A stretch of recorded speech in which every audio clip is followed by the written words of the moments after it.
নমস্কার বন্ধুরা, আমি রণদীপ হিস্ট্রি দর্পণ এডুকেশনাল চ্যানেলে তোমাদের সকলকে আবারও স্বাগত। আজ আমাদের আলোচনার মূল টপিক হলো তোমরা যারা কল্যাণী ইউনিভার্সিটিতে তৃতীয় সেমিস্টারে পড়ছো এবং তোমাদের এই তৃতীয় সেমিস্টারে রাষ্ট্রবিজ্ঞান মাইনর হিসেবে রেখেছো, তা তোমাদের এই তৃতীয় সেমিস্টারে রাষ্ট্রবিজ্ঞান মাইনর পরীক্ষা কিন্তু এই আগামী ফেব্রুয়ারি মাসের ফার্স্ট কি সেকেন্ড উইক থেকে শুরু হবে।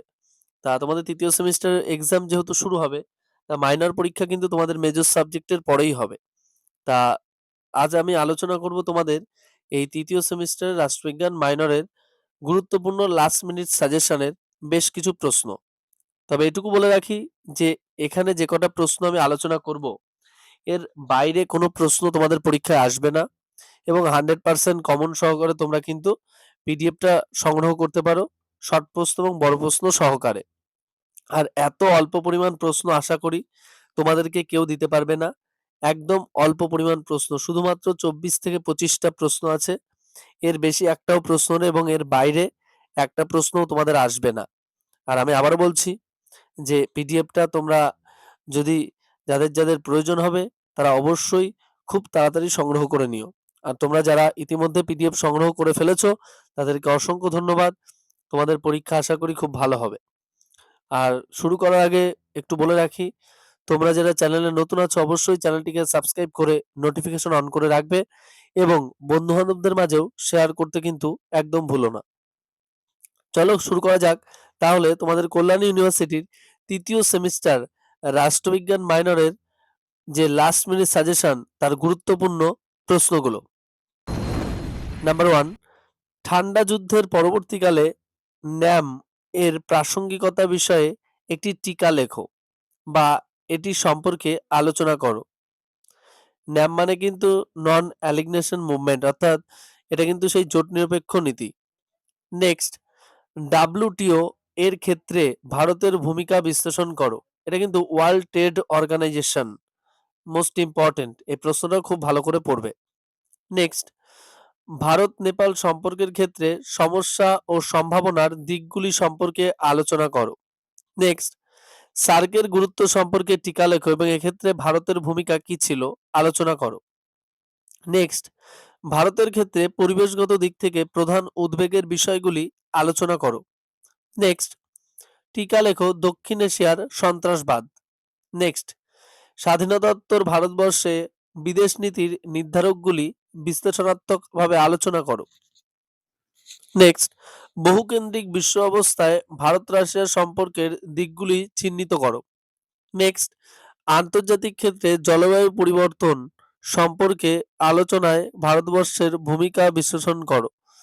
নেক্সট, জলসম্পদ বন্টন সংক্রান্ত বিষয়ে ভারত বাংলাদেশের মধ্যে দ্বন্দ্বের বিষয়টি বিশ্লেষণ করো। নেক্সট, ভারত পাকিস্তান সম্পর্ক নিয়ে একটি সংক্ষিপ্ত টিকা লেখো। নেক্সট, ভারতের পারমাণবিক নীতি নিয়ে সংক্ষিপ্ত টিকা লেখো। নেক্সট, আন্তর্জাতিক ক্ষেত্রে পরিবেশ ক্ষয়ের বিষয়ে ভারতের অবস্থান আলোচনা করো। নেক্সট, বিবিআইএন করিডোর নিয়ে একটি টিকা লেখো। নেক্সট, বিদেশ নীতির ক্ষেত্রে উদীয়মান শক্তি হিসাবে ভারতের ভূমিকা মূল্যায়ন করো। দেখো তোমাদের আরেকটা কথাও বলি যে তোমাদের যেমন তৃতীয় সেমিস্টারের মাইনর সাজেশন তোমরা পাচ্ছ, এর পাশাপাশি কিন্তু তোমরা রাষ্ট্রবিজ্ঞান যেমন মাইনর, এর পাশাপাশি বাংলা মাইনর পাচ্ছ তোমরা। সেখানেও কিন্তু হাতে গোনা প্রশ্ন, শুধুমাত্র 20 থেকে 21টা প্রশ্ন আছে। এর পাশাপাশি তোমরা ইতিহাস মাইনরও কিন্তু পাচ্ছ, একদম অল্প পরিমাণ প্রশ্ন সেখানেও। এর পাশাপাশি তোমরা ইতিহাস মেজর এবং এসএসসি পেপারও পাচ্ছ। আর এটা কিন্তু তোমাদের এই আমাদের 18ই জানুয়ারি থেকে শুরু হয়েছে, অর্থাৎ 18ই জানুয়ারি থেকে ফেব্রুয়ারি মাসের 2 তারিখের মধ্যে তোমরা যদি এই পিডিএফটা সংগ্রহ করো তাহলে কিন্তু 80% ডিসকাউন্ট পাবে। বুঝতেই পারছো 80%, এত কমে কিন্তু তোমাদেরকে কেউ পিডিএফ দেবে না এবং 80% ডিসকাউন্টে কিন্তু কেউ পিডিএফ দেবেও না। আর এটা শুধুমাত্র তোমাদের সুবিধার্থে, যেহেতু আমি পঞ্চম সেমিস্টারদেরও এই 80% ছাড়টা দিয়েছি, তাই সেক্ষেত্রে আমি কিন্তু তৃতীয় সেমিস্টারে তোমরা যেহেতু রয়েছো তোমাদেরকে কিন্তু এই ছাড়টা কিন্তু আমি দিচ্ছি, শুধুমাত্র তোমরা যাতে পরীক্ষাটা খুব ভালোভাবে দিয়ে আসতে পারো। একদম স্বল্প পরিমাণ প্রশ্ন, একদম স্বল্প মূল্যে 100% কমন সহ। চলো নেক্সট প্রশ্ন আলোচনা করা যাক। নেক্সট 9/11 এর পরবর্তী সময়ে ভারত মার্কিন কৌশলগত ও দ্বিপাক্ষিক সম্পর্ক আলোচনা করো। নেক্সট বর্তমান জলবায়ু পরিবর্তনের পরিপ্রেক্ষিতে স্থিতিশীল উন্নয়নের ধারণা কতখানি প্রাসঙ্গিক এবং প্রয়োগযোগ্য, এক্ষেত্রে ভারতের ভূমিকা কী? নেক্সট জোট নিরপেক্ষ আন্দোলনে ভারতবর্ষের ভূমিকা সম্পর্কে আলোচনা করো। নেক্সট সার্ক এর শীর্ষ সম্মেলনে গৃহীত সাপটা এবং সাফটা এর ভূমিকা আলোচনা করো। নেক্সট সাম্প্রতিক আন্তর্জাতিক ক্ষেত্রে ইন্দো-চীন সম্পর্ক পর্যালোচনা করো। নেক্সট ভারতের পররাষ্ট্রনীতির মূল নির্ধারকগুলি আলোচনা করো। নেক্সট ভারত এশিয়ান সম্পর্ক নির্ধারণ করো। নেক্সট টেকসই উন্নয়ন বা সাস্টেনেবল ডেভেলপমেন্ট বলতে কি বোঝো? বর্তমান জলবায়ু অবক্ষয়ের যুগে এই ধারণাটি কতখানি প্রাসঙ্গিক বা প্রযোজ্য তা আলোচনা করো। নেক্সট ভারত পাকিস্তান সম্পর্ক কাশ্মীর প্রসঙ্গ কতটা প্রভাব ফেলেছে। নেক্সট আন্তর্জাতিক সন্ত্রাসবাদ নিয়ে একটি টিকা লেখো।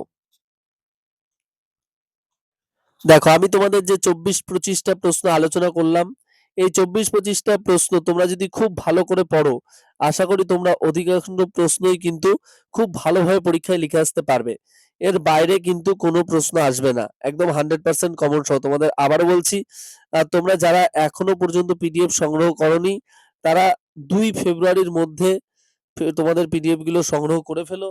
না হলে কিন্তু পরবর্তীতে পূর্বে যা মূল্য ছিল পিডিএফ গুলোর, সেই মূল্যই কিন্তু নেওয়া হবে। 2 তারিখের পরে রিকোয়েস্ট করলেও কিন্তু আমরা আর তোমাদের কিন্তু এই 80% ডিসকাউন্টটা কিন্তু আর দিতে পারবো না। তাই এখনো বলছি আর আবারও বলছি যে তোমাদের যাদের পিডিএফ প্রয়োজন, অবশ্যই কিন্তু তোমরা পিডিএফটা সংগ্রহ করে নিতে পারো, একদম 100% কমন সহ। আর তোমরা যারা দ্বিতীয় সেমিস্টার পরীক্ষা দিয়েছো, হিস্ট্রি দর্পণের সাজেশন দেখে তাদেরকে আমার আর নতুন করে বলে দিতে হবে না, কারণ তাদের মধ্যে অধিকাংশ অনেকেই কিন্তু তোমরা পিডিএফ সংগ্রহ করে ফেলেছো অলরেডি। তাই তোমরা যারা নতুন আছো এবং যারা এখনো পিডিএফ সংগ্রহ করনি, কারণ পরীক্ষা কিন্তু আর বেশি সময় নেই, তোমাদের কিন্তু একটু পড়তে হবে। তোমরা যদি না পড়ো তাহলে কিন্তু প্রশ্নগুলো পরীক্ষায় খুব ভালো করে লিখে আসতে পারবে না। আর এখানে কিন্তু সেভাবেই তৈরি করা হয়েছে যাতে তোমরা খুব স্বল্প সময়ে প্রশ্নগুলো পড়ে তুলে ফেলতে পারো এবং খুব ভালোভাবে পরীক্ষায় লিখে নাম্বার পেতে পারো। আর ইতিমধ্যেই তোমাদের দ্বিতীয় সেমিস্টারের রেজাল্ট দিয়ে দিয়েছে, আশা করি সবার রেজাল্ট খুব ভালো হয়েছে। আর এভাবেই তোমরা পাশে থেকো এবং তোমাদের আরো কি ধরনের ভিডিও দরকার অবশ্যই তোমরা কমেন্ট বক্সে কমেন্ট করে জানিও। আমি চেষ্টা করব তোমাদের জন্য সে ধরনের ভিডিও দেওয়ার।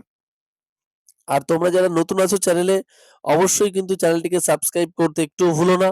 আর বন্ধু-বান্ধবদেরকেও দেখার সুযোগ করে দিও। অবশ্যই বন্ধু-বান্ধবদের মাঝেও চ্যানেলটিকে শেয়ার করে দিও। আর দেখা হচ্ছে পরবর্তী ভিডিওতে। সকলে ভালো থাকবে, সুস্থ থাকবে। ভিডিওটি সম্পূর্ণ দেখার জন্য তোমাদের সকলকে অসংখ্য ধন্যবাদ।